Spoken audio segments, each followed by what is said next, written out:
Alhamdulillah, alhamdulillahil qail wa min ayatihi an khalaqalakum min anfusikum azwajan litaskunu ilaiha wa ja'ala bainakum mawaddatan wa rahmah. Ashhadu an la ilaha illallah wahdahu la syarika lah wa ashhadu anna Muhammadan abduhu wa rasuluh. Allahumma salli wa sallim ala ashrafil anbiya'i wal mursalin Sayyidina Muhammadin wa ala alihi wa sahbihi ajmain, amma ba'd. Faya ayyuhal muslimun, usikum wa iyaya bitaqwallah faqad fazal muttaqun. Wasma'u ma qala Allah ta'ala fil Qur'anil Karim. A'udzu billahi minasy syaithanir rajim.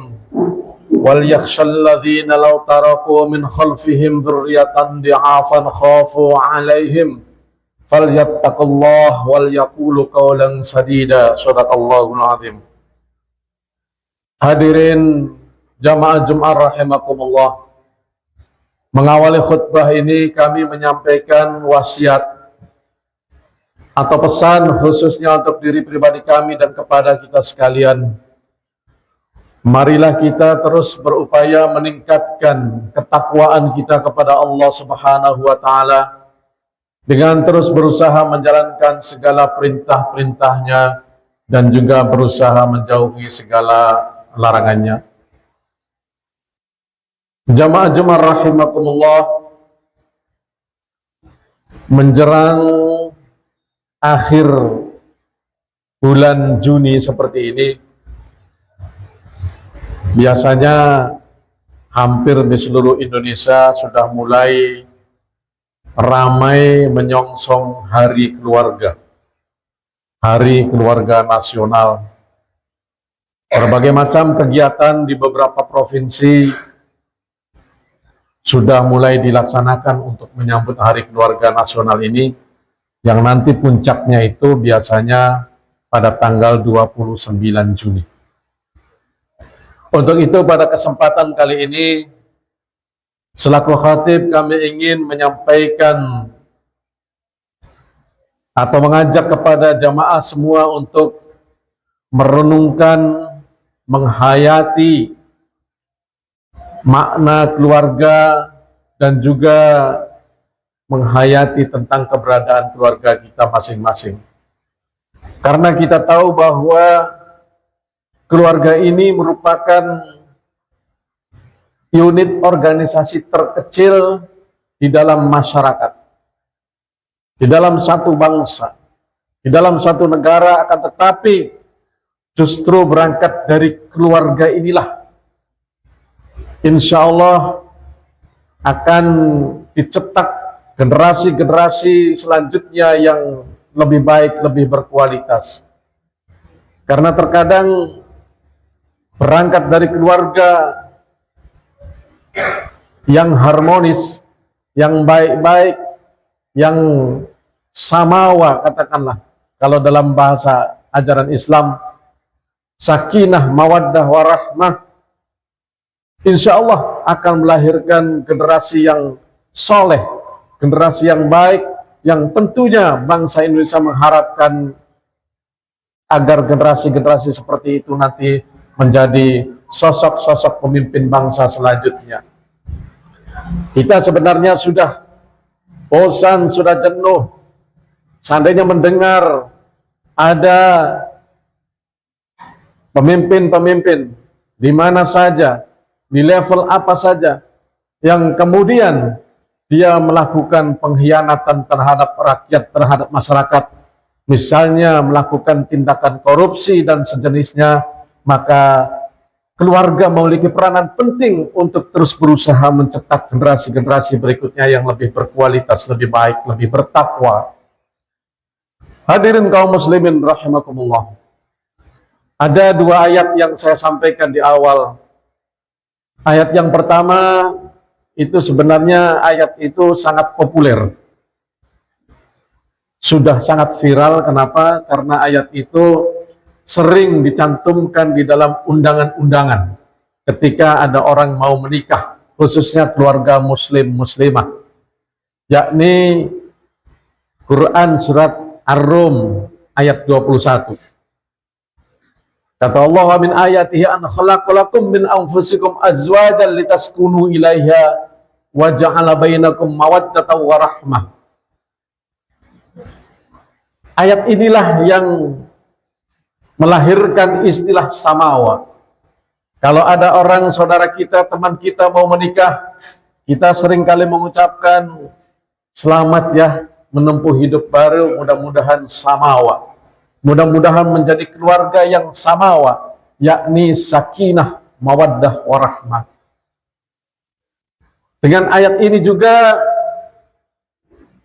mengandung satu pemahaman, satu keyakinan bahwa Allah memang benar sudah menentukan jodoh kita masing-masing.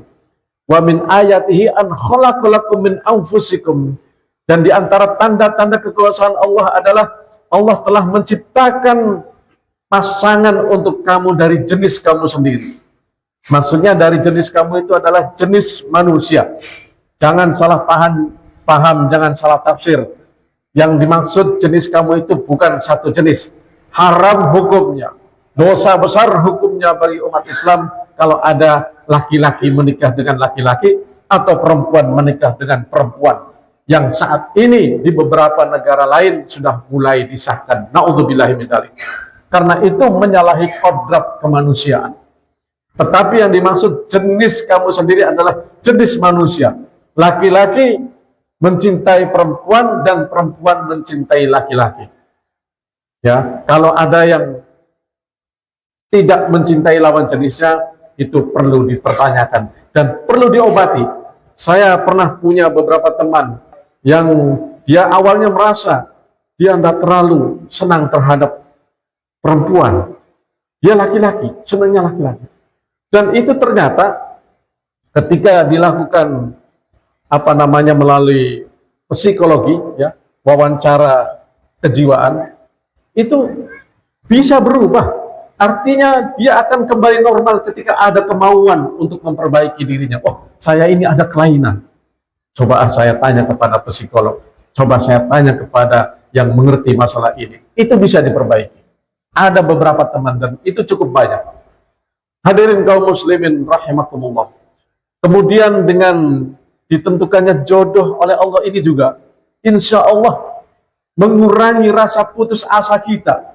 Ketika kita, mohon maaf, adik-adik saya yang masih remaja, yang biasanya kadang-kadang senang kepada perempuan. Tapi misalnya Allah tidak menentukan bahwa itu jodoh kita. Pacaran sampai beberapa tahun, ternyata pas menikah dia dilamar orang lain. Atau kita sendiri melamar orang lain. Nah, ketika kita yakin bahwa Allah telah menentukan jodoh kita, kalau ada hal-hal yang seperti ini, insya Allah anak-anak remaja kita tidak perlu berputus asa, tidak perlu berkecil hati, tidak perlu bersedihan yang sampai sangat mendalam sedihnya, apalagi naudzubillah min dzalik sampai loncat di JTK. Karena ada beberapa informasi yang pernah loncat di JTK bunuh diri itu adalah karena kegagalan dalam masalah cinta. Kita yakin ya, mungkin di antara orang tua kita, saudara-saudara kita yang sudah menikah ini, saya yakin pasti pernah punya pengalaman. Mungkin rencananya A, ternyata jodohnya B. Mungkin beberapa kali. Dan saya sendiri kalau jujur, 6 kali saya melamar, gagalnya 7 kali. Jadi maksudnya gagal terus, dan yang ke-8 ini baru jadi. Artinya kita tidak apa-apa. Kalau memang itu bukan jodoh kita, tidak usah putus asa. Allah maha luas rahmatnya. Wanita banyak yang lain, bukan hanya yang saat itu menjadi pacar kita saja. Nah, ini penting sekali. Kemudian mengenai sakinah mawaddah warahmah, ini juga untuk kita semua, bahwa ketika kita sudah menikah, maka Allah akan menjadikan hati kita tentram terhadap istri-istri kita. Itulah sebabnya, ya ma'syarus sababi man istata'a minkumul ba'ata falyatazawwaj. Wahai para pemuda atau pemudi, jika di antara kalian sudah ada yang mampu untuk menikah, maka segeralah menikah. Ya, sudah punya pekerjaan tetap, sudah cukup umur. Apalagi, kenapa? Karena dengan menikah itu insya Allah membuat hati kita tentram. Karena kalau sudah cukup umur, sudah ada pekerjaan, sudah punya penghasilan, belum menikah, itu gelisah terus pembawaannya. Mawaddah warahmah. Ada yang menafsirkan bahwa mawaddah warahmah ini dua kata atau dua hal yang selalu beriringan. Ada yang menafsirkannya sebagai cinta dan kasih sayang. Di mana ketika bicara cinta, memang masih ada kaitannya dengan rasa atau birahi kita, nafsu kita. Ya, kita boleh diizinkan oleh Rasulullah, diizinkan oleh Allah untuk menikahi orang yang membuat kita suka, membuat kita tertarik. Itu silahkan. Dan karena memang itu naluri manusia, punya naluri kita. Sakinah, mawaddah, namanya mawaddah, cinta, ada dorongan birahinya. Boleh. Nah, warahmah ini adalah kasih sayang. Kenapa dia harus menjadi satu paket? Karena ini bisa dipahami demikian. Begini. Ada orang itu, umumnya ini, biasa ketika baru menikah atau sebelum menikah, baru beberapa bulan menikah, itu menggebu-gebu. Rasa cinta birahinya, senangnya itu. Nah, tetapi ketika sudah punya anak, 2, 3, 5, sudah berapa puluh tahun, kemudian sudah secara birahi sudah mulai surut. Nah, itu yang berperan di situ adalah rahmah, kasih sayang. Oh iya ya, kalau saya menyakiti istri saya, kasihan. Padahal dulu pada saat menderita dia begitu sabar, begitu tabah mendampingi saya. Dulu saya belum punya pekerjaan tetap, tapi istri saya mau. Sekarang kok saya sudah sukses, masa saya mau tinggalkan istri saya? Nah, kalau istri kita tidak punya masalah, atau yang sesuai dengan kondisi yang dibenarkan oleh syariat, maka kenapa harus kita sakiti, harus kita tinggalkan? Hadirin kaum muslimin rahimakumullah, itulah sebabnya mawaddah warahmah ini harus tertanam terus-menerus, tidak boleh salah satunya pudar, ya, apalagi kedua-duanya. Jadi ada rasa nafsu, tapi ada juga rasa sayang. Itu harus terus dipupuk oleh kita. Kemudian dalam ayat kedua yang saya sampaikan di awal, ini juga tidak kalah pentingnya. Ketika kita sudah berkeluarga, kita juga hendaknya, kata Allah di dalam surat An-Nisa ayat 9, wal yakhshal ladina law taraku min khalfihim dzurriyyatan dhi'afan khaufu 'alaihim. Hendaklah kalian takut, khawatir, cemas apabila kalian meninggalkan anak-anak kalian dalam kondisi lemah.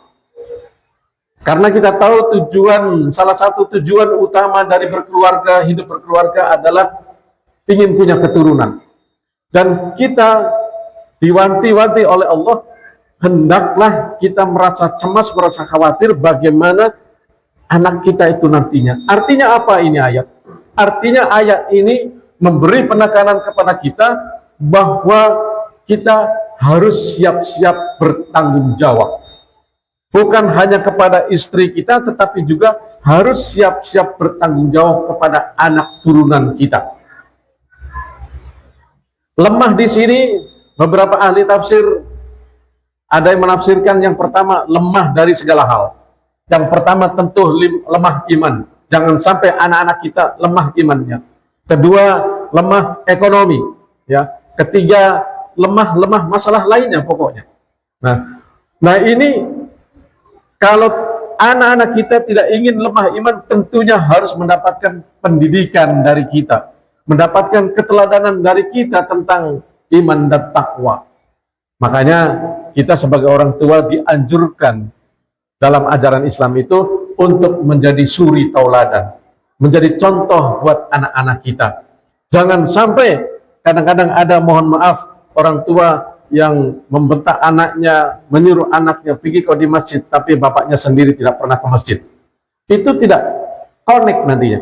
Justru itu menyiksa batin anak. kok iya ya saya disuruh terus ke masjid, tetapi bapak nggak pernah ke masjid. Terganggu dia punya pemikiran, terganggu dia punya jiwa. Sebenarnya ada apa ini? Jangan-jangan sebenarnya di masjid ini bukan sesuatu kebaikan. Jangan-jangan bukan sebuah kewajiban bagi laki-laki. Akhirnya terganggu. Maka itulah kita harus beri contoh kepada anak kita. Banyak pokoknya contoh-contoh lain. Hadirin kaum muslimin rahimakumullah. Kemudian lemah dalam hal ekonomi juga perlu dipikirkan. Kita tahu alhamdulillah sekarang ya, kalau dulu pemerintah kita itu kan wajib belajar hanya 6 tahun Pak. Zaman saya kecil itu hanya kita diwajibkan belajar hanya sampai tamat SD. SMP ke sana itu sudah bukan wajib lagi. Dalam artian pemerintah tidak wajib lagi. Jadi harus biaya sendiri SMP, SMA dan sampai kuliah. Sekarang sudah ada yang 9 tahun, ada yang 12 tahun. Kalau 12 tahun itu berarti sampai SMA, insya Allah pemerintah membantu biaya SD sampai SMA sehingga murah. Khususnya tentu saja adalah SD sampai SMP SMA yang negeri. Itu sudah murah. Nah, tetapi kita melihat dunia persaingan yang makin ketat, maka tentu kita berharap anak kita tidak cukup sampai SMA, sampai SLTA. Kalau memang S1 menjadi syarat mutlak, sekarang penerimaan pegawai negeri kah, di swasta kah, itu pada umumnya misalnya S1. Maka kita sebagai orang tua harus siap menyiapkan anak-anak kita bisa kuliah. Caranya menabung Pak, sedikit demi sedikit. Insya Allah. Yang penting niat kita ikhlas karena Allah. Mudah-mudahan anak saya menjadi orang yang sukses fid dunya wal akhirah, soleh akhlaknya, tetapi juga sukses dunianya. Karena itu adalah harapan kita yang selalu kita doakan. Rabbana atina fid dunya hasanah wa fil akhirati hasanah wa qina adzabannar. Ya Allah, jadikanlah dunia kami sukses dan akhirat kami sukses dan jauhkanlah kami dari api neraka. Itu kan doa kita. Dan untuk meraih kesuksesan itu, mari kita siapkan anak-anak kita. Kita bersusah payah sebagai orang tua ya. Mungkin ya, carilah contoh yang bagus Pak.